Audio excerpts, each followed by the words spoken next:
Rewind-A-Dynamite from the post-wrestling site. AEW, lighting up the fuse. Sit back and enjoy the bubbly as we hear from Jon and Wai Ting.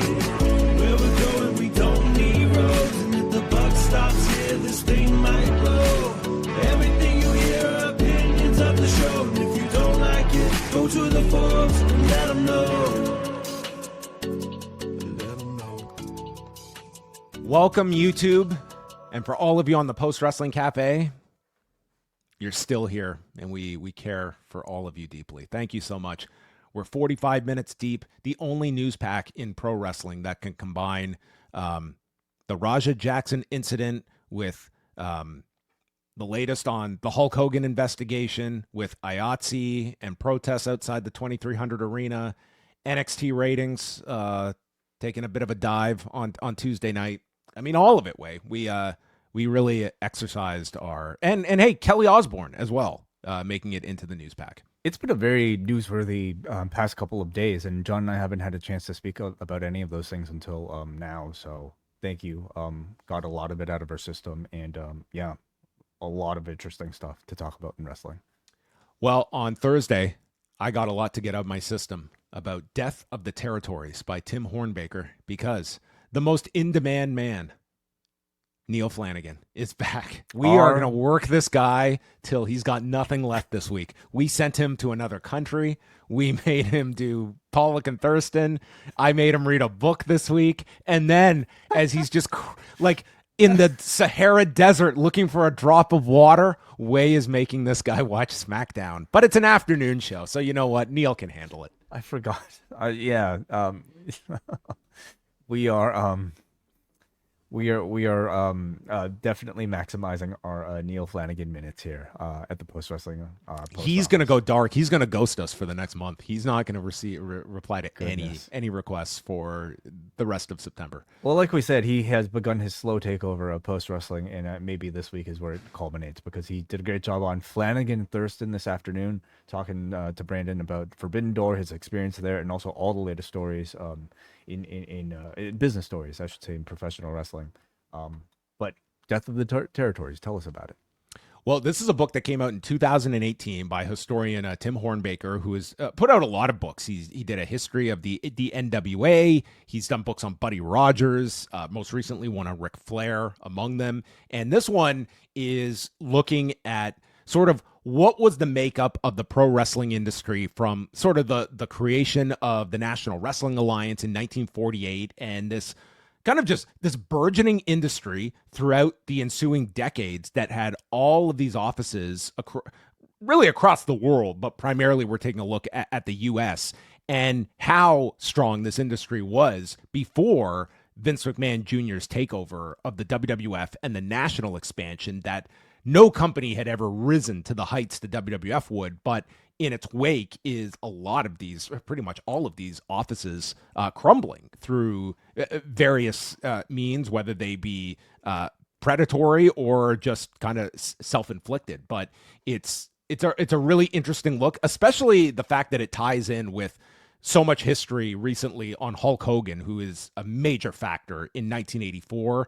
And why that year is so important. That's sort of the true north of this book is 1984 and the expansion era. So Neil and I will be chatting about that for Double and Espresso members on the Post Wrestling Cafe on Thursday. And then Wai and Neil are back on Friday for Rewind-A-SmackDown from Lyon, France. And that will take us into the weekend. We've got Collision Course with Bruce Lord joining Kate from Montreal. And You're giving me a puzzled look. Is that one right? Oh, it's right. Okay, I'm trying to keep I'm doing this all off the top of my head. And then Sunday we are going to be doing a Clash in Paris show. We will not be going live though until 10:30 Eastern Sunday night, because that's the only time we can do it, and that's when Wai and I will be doing our Paris review. I feel like most people would be more ready to even get a review then, because this after like Forbidden Door, like our numbers ended up being good, but like live numbers weren't as strong as they usually are for evening. So this might actually be a more convenient time for a lot of people. So there you go. That's your weekend lineup coming your way. And the final note is that beginning Monday It's open house week at Post Wrestling. We are encouraging everyone, if you're not a member of the Post Wrestling Cafe and you want to experience what's going on in the cafe at no extra charge, all you have to do is sign up for the free tier at postwrestlingcafe.com. You don't have to put in any payment info. Just sign up for the free tier. And for 1 week only, we are putting out all of our cafe exclusive shows on the free feed. So next week you will get our season finale review of WWE Unreal, focusing on WrestleMania from this past year. There's going to be a Rewind-A covering Survivor Series 1993 from myself and Way, Post Pro Res with Karen Peterson and WH Park, Collision, and you will get full XL editions of Rewind-A Raw, Dynamite, and SmackDown. Could you ask for any more? Probably, but you're going to get a great deal next week. The free tier at postwrestlingcafe.com. Come in, sample what we're doing there, and then maybe you will want to join the cause. Yeah, cost nothing. Just go to postwrestlingcafe.com, sign up for a free account where we occasionally drop freebies, but none ever more than we will on the first week of September, next week, when everything for that week will be free. Well, tonight we had the beginning of AEW's residency in Philadelphia at the vaunted 2300 Arena, and we had WrestleTix listing a sellout for the show that had 916 tickets out. What did you think about the look, the setup? It was definitely a different entrance that they had constructed, and certainly this was one of those that AEW has found with these smaller buildings of having its own kind of look and feel to it. But what did you just think about the aesthetics of the 2300 Arena? Well, let me just say, having been there, it's, by the way, here's a picture of us right in front of it. Just came up. Having been there, we were not protesting, but we also had, I can say I did not know this was a non-union venue either when I went there. I did not know either. Great nachos. I think I really enjoyed those. Almost left my phone there. It's not such a distinctive looking venue from the inside, especially after the renovations. Really, it looks like a black box that could be any sort of soundstage anywhere. It's pretty posh arena now. It's hardly the grimy feel that you would think. I was told by many people that week of just there is the ECW arena and what it is and this, and they are it's the same location, but they are so different. Right. So internally, it's not you watch this and it's that ballroom that they were just at. It's not so readily apparent, but knowing that it's the 2300 Arena gives it that special vibe. Knowing that this is the same ground where all of this other history has taken place from professional wrestling is what gives it its appeal. And I think they tried to dress it up as best as they could by giving us a very similar entrance with the barbed wire, the cage fence and everything to an ECW traditional entrance. So I thought they did about as much as they could to kind of capture that vibe. They did some customized merchandise. If you saw it in the old kind of ECW style for AEW, and then for the Sykos on the back of it. So I think that's very smart to be doing, kind of location specific merchandise, and just treading on enough to maybe warrant a cease and desist. I mean, it's a parody logo. Is that not allowed? I don't know if these companies subscribe to parody when they're in a wrestling war. But I guess so. This is smart stuff that you should be doing when you go to locations. That it's Totally. It's specific to that audience rather than just your merchandise that you just sell in any market.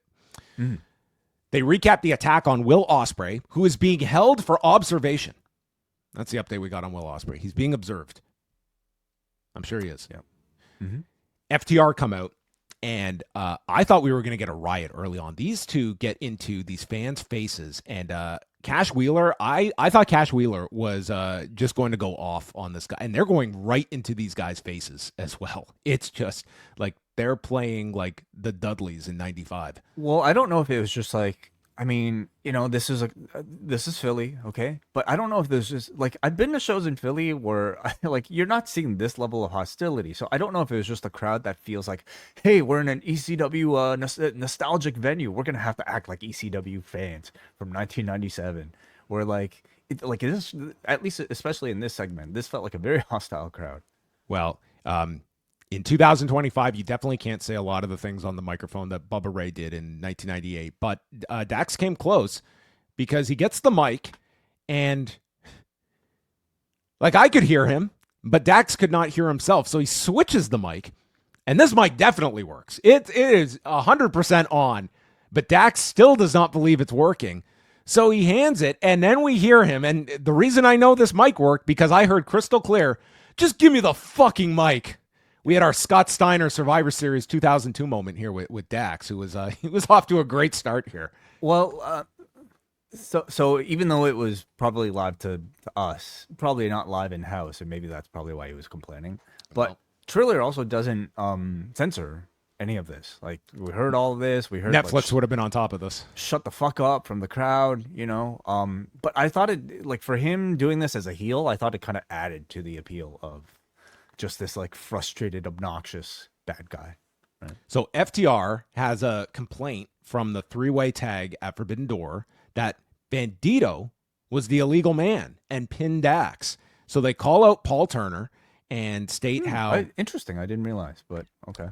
Yeah. In fairness, they could do this in almost any match, in any multi-man match, and you tell me who the legal person is at the end. Like you almost need like a light tracker to be placed upon the legal man above. Maybe if they go to Fox, the glowing puck technology could I was just be thinking reincorporated. Techno puck.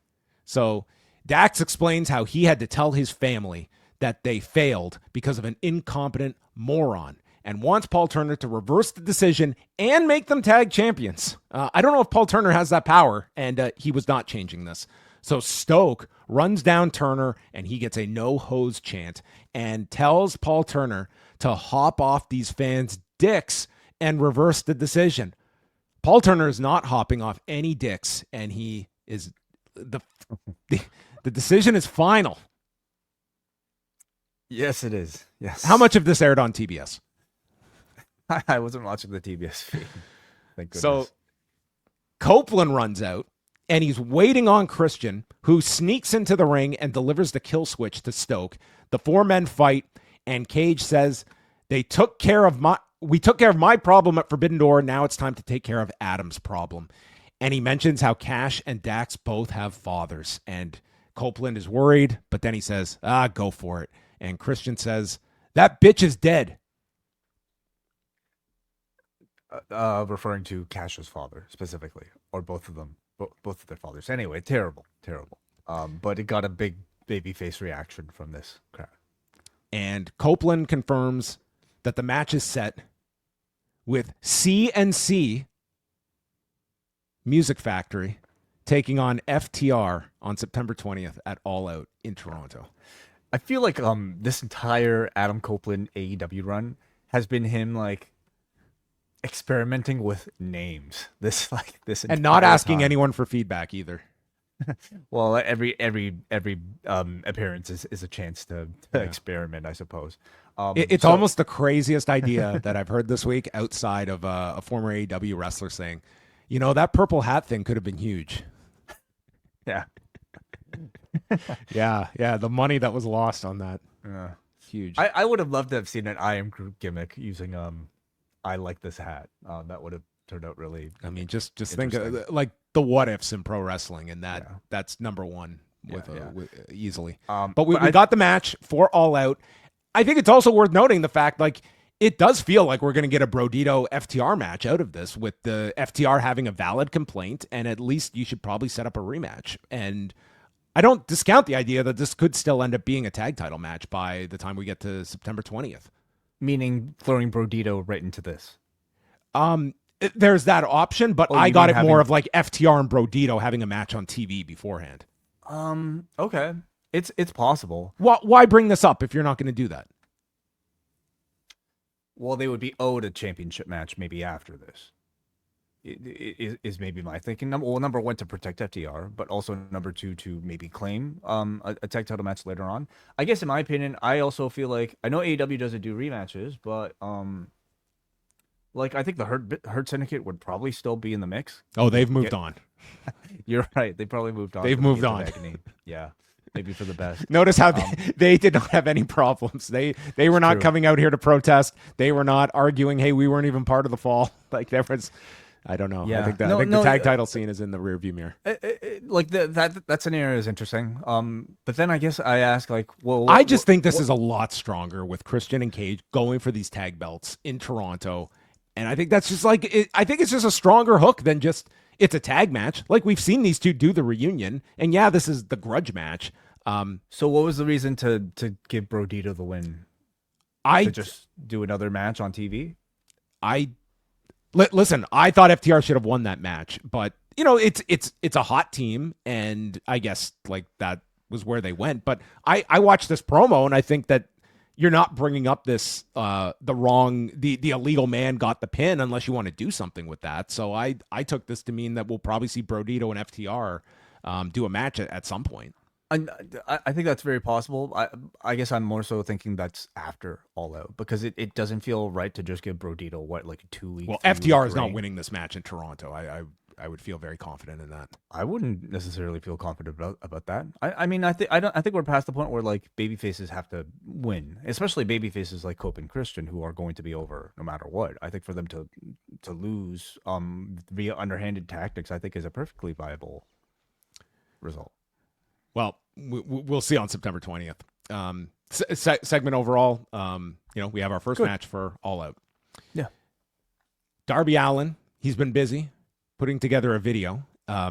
What a video this was. Darby Allin from the core here. His ear is dripping blood all over his body, all over his hand. He talks about climbing Mount Everest and crying, realizing how fragile life is. It's like, this is the last guy in the world who I would think looks at life as the fragility of life. Oh my God. Yeah. It can be gone in an instant. This guy is one of the most careless people with life that I think that exists in this world. But I mean, you can't say he does not live it to the fullest. Yeah. There's this classical music playing over this, and he's painting a mural in his blood that he is coming for Moxley, and the mural reads "All Out" as he warns Moxley, much like when I climbed Mount Everest and was willing to die, that if you come for me at All Out, you better be willing to die for this. And then the mural is set in flames. Probably a strong hint that we're going to get some fire in Toronto. Oh, interesting. Okay, I never necessarily thought about that. Would it be a lights out match? What are we talking about? Like a flaming tables match? Almost as violent as a Game 7 for the Toronto Maple Leafs in the playoffs. That's how violent it's going to be. Right. Okay. They are the recipient of. Very cool art school student video from Darby Allin, as we've come to expect. I love these. Do you think he should have had a purple hat in this? Do you think that would have taken this over the top? No. Jon Moxley against Daniel Garcia. Moxley goes with a thumb to the eye of Daniel Garcia. I can't tell you how much I love this, because Garcia was dealing with this eye for the rest of the match. Like, this was maximizing everything here. I really, really enjoyed this match. I thought these two guys were just flawless together. And Garcia, he's dealing with the eye, and he hits this dragon screw onto Moxley. And man, does he sell this. Shafir and Yuta are in the corner. They're closing in on Garcia when Daddy Magic shows up. And Moxley escapes the ring. He's selling his ankle, and Garcia ends up getting sent into the steps, and Moxley goes back to the eye and stomps the fingers. And I promise you, Bryan Danielson has had some effect on these announcers, because they're immediately jumping on how much that's going to affect Daniel Garcia's grappling with his fingers getting stomped. But Garcia comes back. He hits the Les Kellett lariat as a reference to Nigel McGuinness, but is caught with the cutter out of nowhere. He holds onto the rope, blocking the paradigm shift, and gets the half crab onto the previously injured knee of Moxley. But there's a rope break, and Garcia is DDT'd onto the steps. He recovers, gets the Dragon Tamer. Moxley transitions to a Bulldog, and Garcia gets out of that, hits the pile driver, and tries for the Dragon Tamer, but this time Moxley has it studied and turns it into a small package, pinning Daniel Garcia. I thought this match was just excellent. I thought this was such an enjoyable match of two guys, like cold match. And this to me is my evidence of just, you put a great story in the ring, and it was so captivating here with these two. And you did get something out after this because Moxley is like going to the floor and he's like getting into Garcia's face. And it very much seems to be like Moxley is building for the future. And it's like, it's Chris Statlander and now it's Daniel Garcia. And Garcia's pissed because it's his latest loss. He's clearly in the slow descent. And Yuta is just on the mic, just telling Darby that Moxley will not accept his challenge for All Out. Mm-hmm. Yeah. They continue to be teasing a Garcia heel turn, and I think Garcia would be a great addition to the Death Riders. And if somehow, I'm sure Nigel is still going to be involved in all of it. If it also somehow like gives us, Moxley and Nigel in each other's realm, I think that would also be a lovely little thing as well.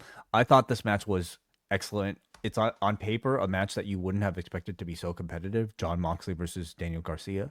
But I thought they came up with a very believable story of Mox having that injured knee that made him susceptible to somebody specifically of Daniel Garcia's style.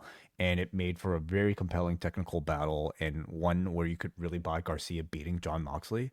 I thought the work was really strong. And I thought Mox ultimately just did such a great job of elevating Garcia to a level that was closer to him via a match like this. So great chemistry with these two. I'd love to see what comes of it. Yeah, of the three kind of similar matches he's had recently with Jet Speed and Garcia, I thought this was the best of the three. And that's like that Bailey match I thought was really high as well. And this one was exceptional. I really enjoyed this. Yuta came back again after the commercial, and he says that I'm from this city. I used to do ring crew in this building, which begged the question if he was a stagehand and what his wages were, and says that this is what I get, referring to the chants of fuck you, Yuta. He says, your cheers don't mean anything to me, just like they meant nothing for Will Ospreay, Chuck Taylor, and Bryan Danielson. He slayed the dragon, and I replaced him. The lights go out, Sinatra begins, and Hook returns. And he came out and he put out Yuta with the I don't red know rum. if it is Sinatra. No, it feels like it's a knockoff of something. So it's a song. I did use Shazam for this, and it's a song called "So Tell the Girls I Am Back in Town" by J.J. Johansson from many years ago. But okay, recent. Yeah, very cool, very cool. It's the same music as he used in the ads. Yeah, so it's an interesting shift for Hook. I mean, no real change to the visual presentation of Hook, but he's not in a hoodie. He's got jacked, this guy. Wow. I guess so. Yeah. I mean, he's been busy. He's been lifting. This is what eating potato chips can do, evidently. There's a promo with MJF after Forbidden Door. He blames Mark Sorry, Briscoe. did you go through the actual segment? It just said he took him out with the red rum. Was there anything more? No, he took him out with a Superman punch. He did the red rum, and then he did a forearm smash to him. And then, yeah, I guess looked like he was some sort of Superman punch, and because this was a smaller ring, might have just like miscalculated some of the wind up there. But I wonder if he'll continue to go after the Death Riders after this, or if this was just like that. This is the end of that. He got his revenge on Wheeler Yuta, and like I've moved on. Of course, there's also the Ops that is a lingering thread that I think they have to answer for as well. So MJF blames Mark Briscoe for the loss and says how the fans, when he was getting beaten, chanted, "You deserve it," and they chant cowboy shit for Hangman. And it's like the audience, he does not have the audience with him. He says, I should have burned Briscoe alive, and I will next time. And now I have to give advance notice for my title shot. But when I sign this contract, it's not for a title match. It's for your soul. But he's going for Mark Briscoe first. I thought it was a really strong promo from MJF, complete with like crazy horror music in the background. And I thought the tone of this was, I mean, to me, it gave you a more horrifying and scary and serious MJF coming off of this loss and also the news from Tony Khan. So it's the type of promo where despite losing, he actually looks even more threatening than before, which I mean is an incredible skill for somebody who can to achieve on the microphone. So he's going to destroy Mark Briscoe. And that probably has to be a really violent affair between those two. Man, yeah. Megan Bayne and Penelope Ford against Chris Statlander and Harley Cameron. So we see Bayne in with Harley Cameron as she is after Bayne for revenge. They did a double team moonsault onto Harley, and then her nose starts bleeding as they call attention to this from underneath the face mask.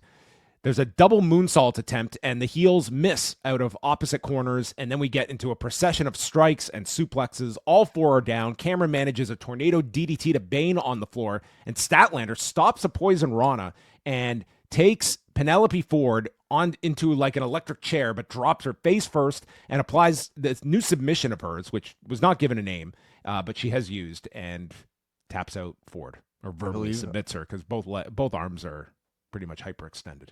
Yeah, I believe Taz called it a crazy ass. Oh, sorry, that was the other move. Never mind. Statlander did this thing with Cameron. That was a double T move that Taz called crazy ass pendulum gimmick.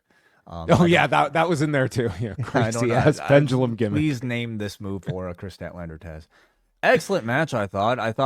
Man, I really do think this entire women's division has been leveling up lately, and I thought everybody shined here. Of course, you have the powerhouses who, I mean, I think to be a convincing giant, one of your most important traits is to have that confidence that you can look dominant and you're unstoppable. And I thought Statlander and Bayne both had that here. They both look great, but like the two lighter women showed a lot here too. Ford and Bayne are showing some great double team moves here, and Cameron, for somebody still so new and I would say more known for her personality than her in ring, I think she's more than keeping up with the very high standard of this division. So I was very impressed with everybody. Yeah. Crazy ass tag team gimmick. Yeah. Mm-hmm.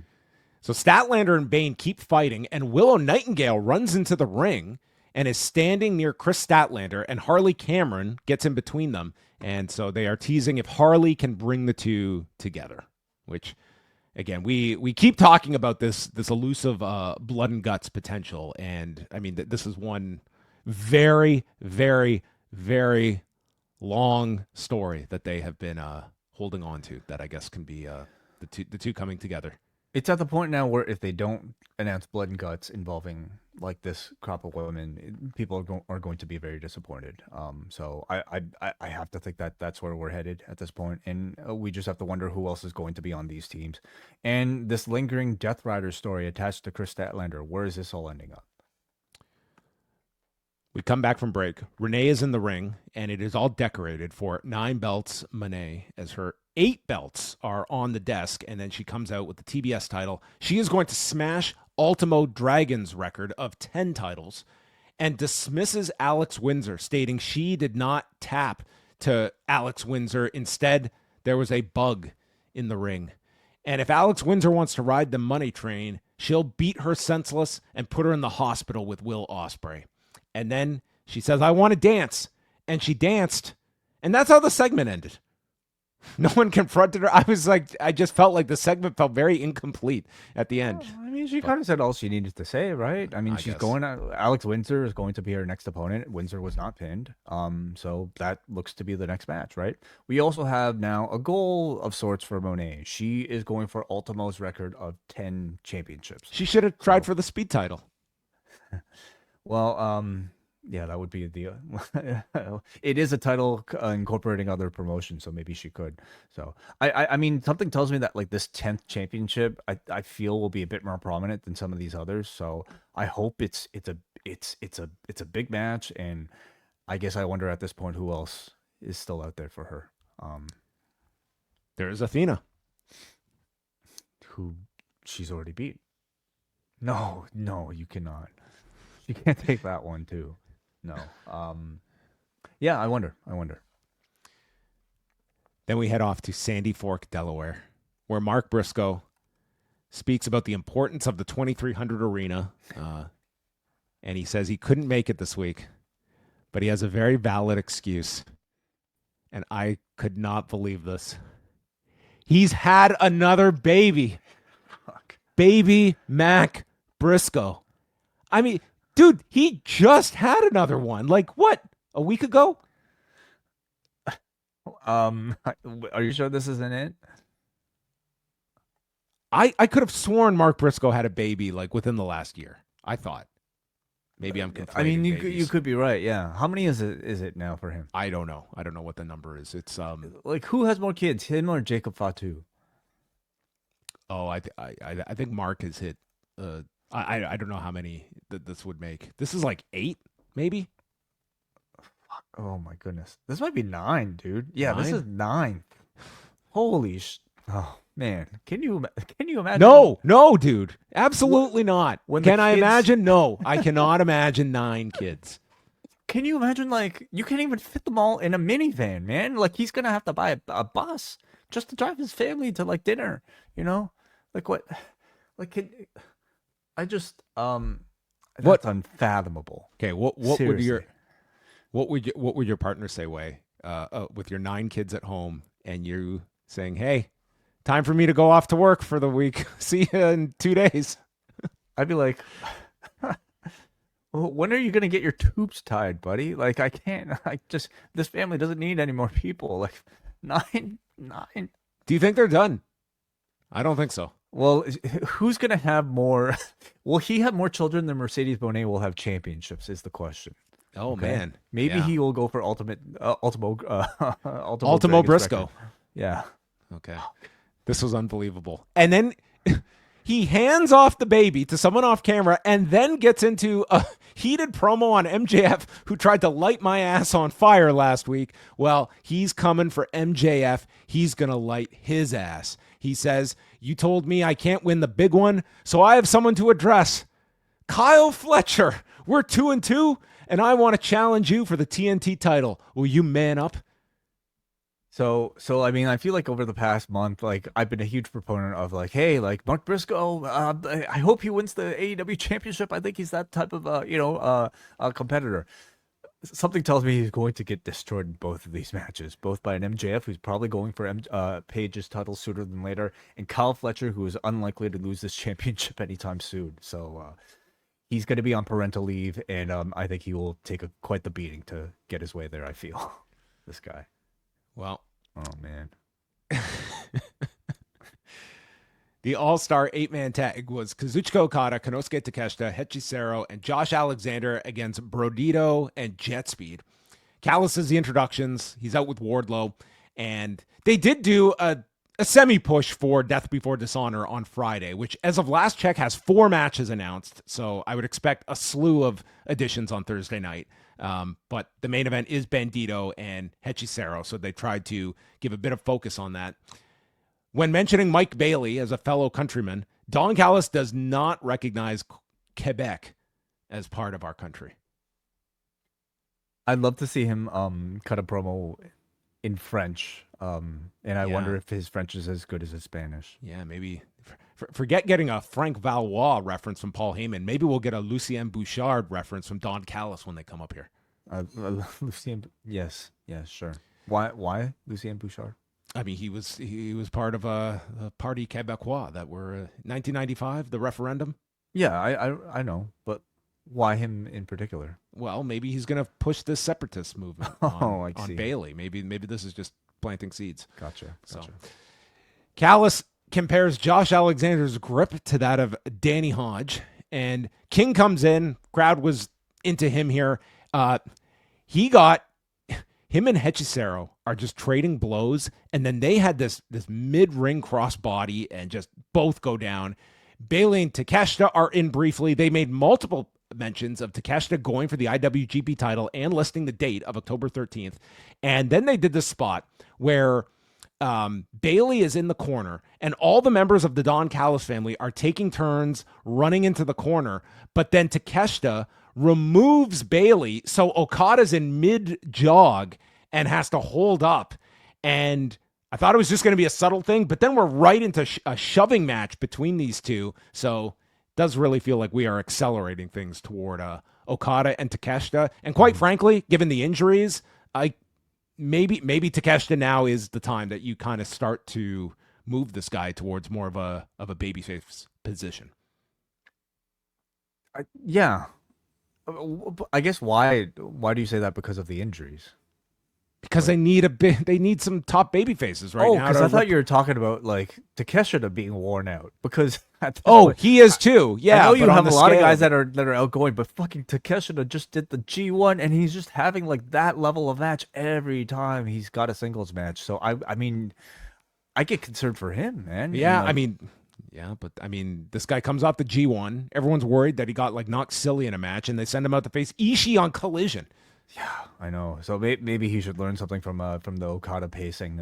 Whenever this match does take place. But sorry, is there more matches? Yeah, more to come here. Takeshita hits a Topikan Hero, which was quite the feat because there's basically no room to dive in this setup at the 2300 arena. Bailey ducks a Rainmaker. Knight hits a springboard clothesline, and then it's Bailey with a Frankensteiner off the top to Alexander. But Alexander moves out of the way from Ultima Weapon and cradles Bailey, and it is Josh Alexander that gets the pinfall on the non-Canadian Canadian. Mm-hmm. Yeah. I thought this was an amazing match. To me, like this is the type of match that continues to make like your Dynamite like the best in-ring pro wrestling show on TV. Like a match like this doesn't necessarily have any stakes attached to it, but It's like the multi-man tag you'd always get on the last night of Bola with the eliminated, and it's just this cavalcade of random guys that would tear the roof off. And you can do so many of these mixing and matching every week on Dynamite, and we're going to get a similar one next week. Oh, yeah. Like, random, everybody's got their own style, but everybody is fucking amazing. And so even if there are no stakes attached to the match, the quality of the match becomes so good that it becomes a can't-miss match. I thought this match had actually good storyline development as well between, of course, Takeshita and Okada. I love the way that they showcased and built up the rivalry between the two through the forever clothesline spot, and then also like the tagging miscommunication. I did not think they'd move on it this soon, but I certainly think the audience feels ready, and I'm ready for whatever they're going to do here, because I think Takeshita there's only room for one token Asian in any group, okay, John? Yeah, that's why we had to get rid of our third co-host back in the day. Wei would not stand for it. No, in our case, we got WH, we got me. All right, that's more than enough. Hangman comes out and thanks Ospreay for everything he's done, and when Ospreay is ready, he hopes he can come back and challenge me for the title. Very presumptuous of Hangman. He expects a long title reign, and he says, MJF, you failed on Sunday. You threw everything you had. You still failed. And if you ever sign that contract, I'll beat your ass before the ink is dry. Don Callis comes out. So, I mean, it feels like that match is certainly not going to be for All Out, and maybe more so for the whenever is coming up afterwards. Wrestle Dream. Yeah. I mean, when you have a pay-per-view every month. Yeah, it does feel as though they've put these obstacles in front to go somewhere else. And maybe we're going to get a hint of this coming, because Don Callis mentions their history, him and Hangman, that you won your first AEW title from me, but that's only because I had a weakling as champion, referring to Kenny Omega. He wants that belt in the Don Callis family, and it's only a question of which member is going to take it from you. And we get Josh Alexander, Lance Archer, Hechicero, and my pick to dethrone Hangman, Rocky Romero, coming out, and it's 4-on-1. Poor Rocky. So it's the four guys of the Don Callis family that don't have a prayer of unseating this man as champion, which was funny. So Romero gets handed a baton. There's a big attack on everybody. Jet Speed runs down, and then Kenny Omega arrives, and he runs down, and this culminates with the Don Callis family members sent out of the ring, leaving Lance Archer, and we get a throwback. We get the Buckshot V-Trigger combo between the former tag team champions, and a reunion and an embrace in the ring. I mean, if there is one thing that Tony loves, it's their bad blood and then reunions. People coming back together. Wrestling shows you that no grudges last forever, okay? No matter how much you might hate somebody, even if you might set somebody's house on fire, there's always a chance to forgive and forget and to move on and become tag team partners again in the future, okay? There's an important life lesson to be had there. I love this. I mean, So it's a. So are you suggesting? And I think a lot of people are that this is the match at All Out, or do we get the tag team before it? I think we do get a tag match between these two, maybe coming out of next week's 8-man. But I do, by the end of this, I felt like the tease of a Don Callis family member was almost like a red herring, and this could be the Toronto match. It would certainly be a pay-per-view level match. And if we're talking, this is a very important show for AEW. They're going up against one of the biggest WWE shows of the entire year, and they're going to need something really big to headline. Several things big to headline. Kenny versus Paige, I think, would at least provide like a spectacle type of, drawing power attached to it. Like if you're looking at this match, potentially this match with the Copeland and Cage match with FTR and Moxley and Darby, like those are three very strong matches on a pay-per-view that will not have Swerve and will not have Will Ospreay. Like that's a big blow to like any company losing two talents like that. Like that's going to hurt your depth, but this is a roster that has an extreme amount of depth that you can still pivot and put together. That's three very solid matches, say nothing of whatever else they have figured out for that show. But I just hope that a lot of this is kind of in place. Like we're only like 3.5 weeks away from this show, and I wouldn't want to be holding off on this too long. Like I think you do want to build up that anticipation. And I would say by the end, hopefully by this time next week, we at least know kind of at least the directions of like your top like three or so matches for the show, because you want to build these up rather than just draw them out on TV. Tony Storm and Mina Shirakawa. This was a total promo just to build up the match for Death Before Dishonor. This was a lot more promotion for an ROH pay-per-view than typical, like an actual segment here where basically Tony Storm cut the promo for Mina Shirakawa, and to prove that her hand is healed, slapped Tony Storm. And then we cut to Athena, who's doing a promo stating that Mina Shirakawa wants to dance on top of the 2300 arena, so she'll throw her off of the building, and she'll do what would make the Blue Meanie quiver and the Sandman shit his pants. Yes. Which I would imagine there's been a time or 10 that Jim Fullington has probably shit his pants in this venue. Oh my, yes. Perfectly like fine. This is 25% of our card that is announced so far for Friday. Yeah, perfectly fine to promote this match. I guess, like, for me, I do wish our first appearance from Athena on Dynamite, I do wish it was more of a sort of like reaction to losing to Tony Storm and losing her contract, which I think like is a big, occurrence that shouldn't have just been glossed over like this.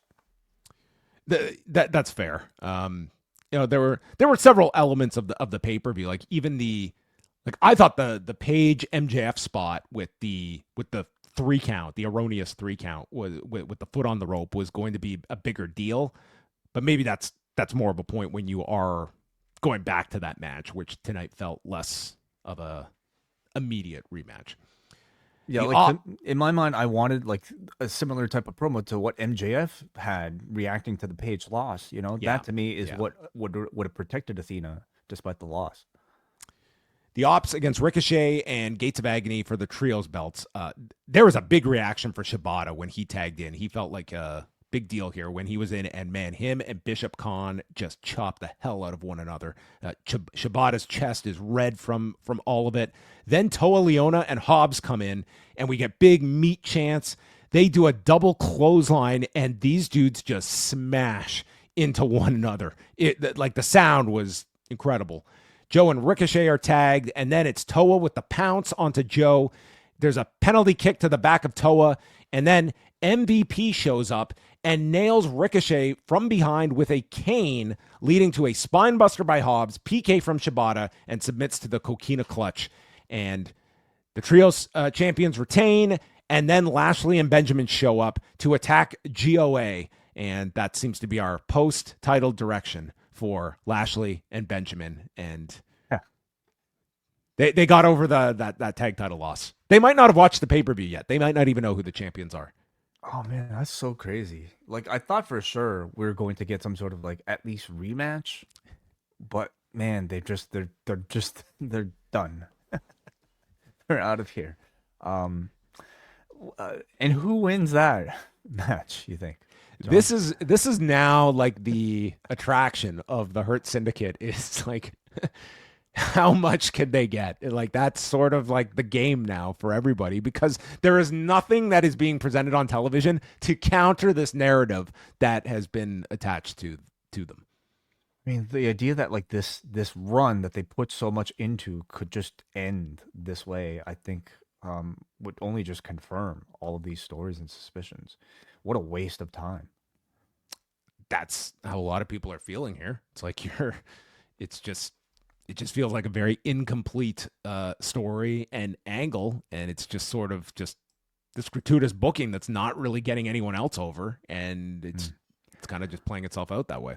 I hope for the sake of Gates of Agony, this is a competitive feud because I think they've been doing a great job with Ricochet. Finally, they found something that has managed to stick, and they've all looked great together as a unit. Darby Allin and Claudio Castagnoli in a catch-as-catch-can style match. Falls count anywhere. So Claudio is in the back on his way out when Darby leaps off of this crate and the bell rings and we have begun. And I had like forgotten about this spot, but this alone was just violent as hell, where he is placed into a shopping cart and just launched into these open chairs that are set up in the back, and then gets slammed onto a flat screen monitor where his back just crashes onto the floor. This is all like, and his right ear all bandaged up from Sunday. This is all in the first like minute and a half. This is immediate, yeah. He takes the giant swing in the aisle into the barricade, and they finally make their way ringside, where Darby climbs up the like lighting truss and does a coffin drop off of it, generating a 2 count. And then Claudio, inside of the ring, instructs the announcers to move from the desk. And I guess Claudio, maybe he saw the Javon Evans spot on NXT or at Heatwave and said, you know what, that's nothing. Darby, I've got an idea. And he proceeds to military press this guy from one side of the ring to the other and perfectly hits the target of this desk, which is a lot more impressive than I'm describing it, because this was some serious distance that Claudio had to cover with this human being from the ring to the desk. And what added to a lot of these spots, it's sort of like you just forget about them because there's so many of them. But this one, I did like the fact there was no commentary, that it felt more dramatic. And we also got about 105 replays of it. And if you're going to do a spot like this, let's replay the hell out of it so people will remember this. And the vibe of it really felt like an old ECW show when like Joey Styles would have to move out of commentary because of something like this happening, right? Like I wonder if it was maybe even an intentional decision. I mean, well, it worked. Like stylistically, it worked without the commentary. I thought it was like a nice breather to not have anyone like shouting and reacting to this. It was just watching the spectacle of it. And man, it was just replay after replay. Claudio does restore their chairs so that they have a place to sit and call the match. That was very kind of him. And then we have chairs brought out. We have tables brought into the ring. Darby gets swung off of his back after trying for a guillotine and moving to the back. So Darby is attacking with chair shots, puts one around the neck of Claudio to get retribution for Will. But then Claudio gets up. He hits a gut wrench off the top turnbuckle to Darby onto a sea of chairs. And then tries for a Beal onto the table. Table didn't get the warning and does not break. So Claudio powerbombs Darby through the table, another 2 count. And after Claudio gets sent into an exposed turnbuckle, Darby makes his comeback with a code red, 2 coffin drops, pinning Claudio on the final one. And Darby wins with years of his life left in this Falls Count Anywhere match, but kind of par for the course with this individual as well. A total insane stunt fest spectacle that this crowd loved and was just totally nuts, as you probably expected it would be. Everything you could envision in this match, it achieved.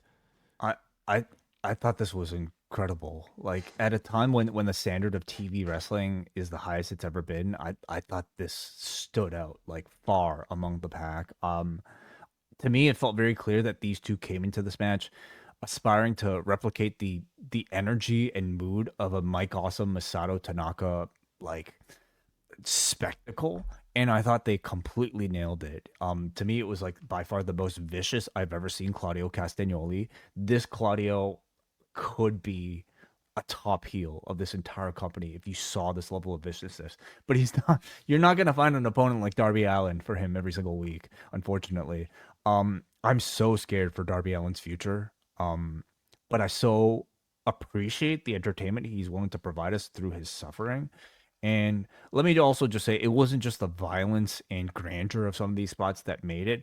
It was the precision with which it was all executed. I mean, for all the craziness that occurred here, this was not at all a sloppy match. You know, it was quite the opposite. Everything was perfectly executed, including that incredible throw from Claudio to Darby through that announce desk.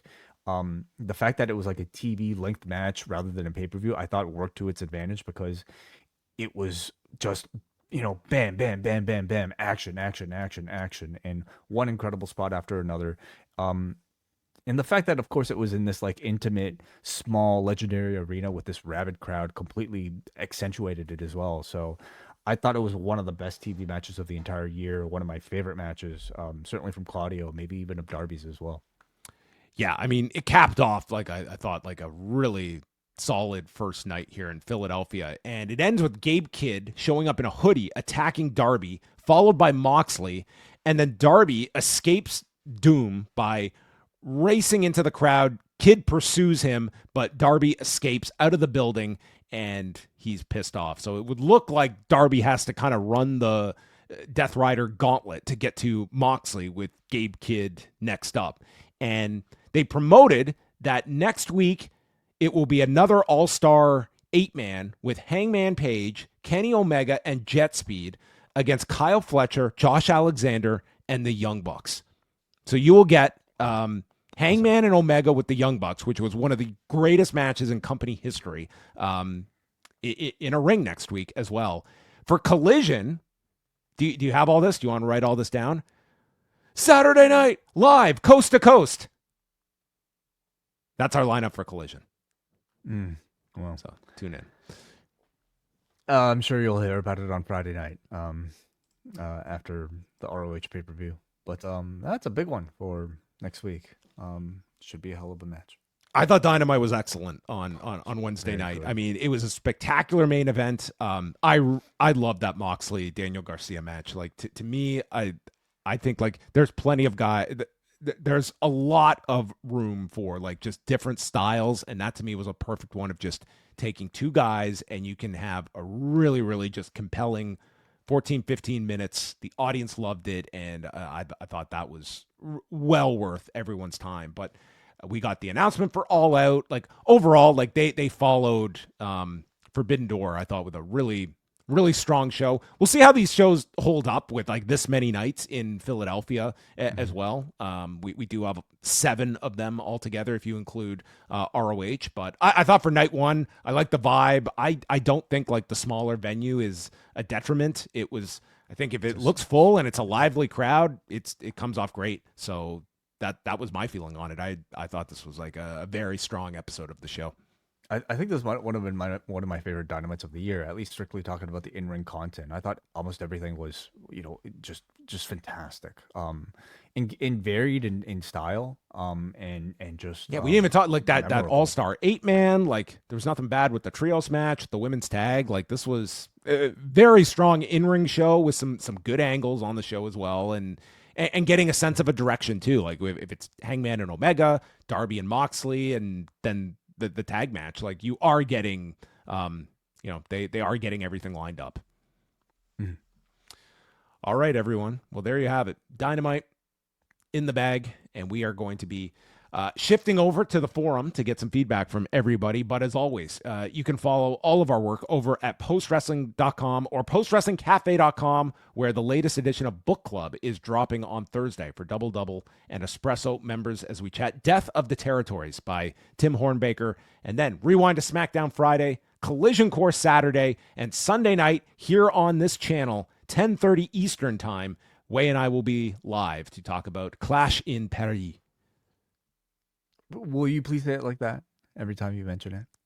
Perhaps I will. Yeah. Okay. Thank you. I look forward to it. Goodbye, YouTube.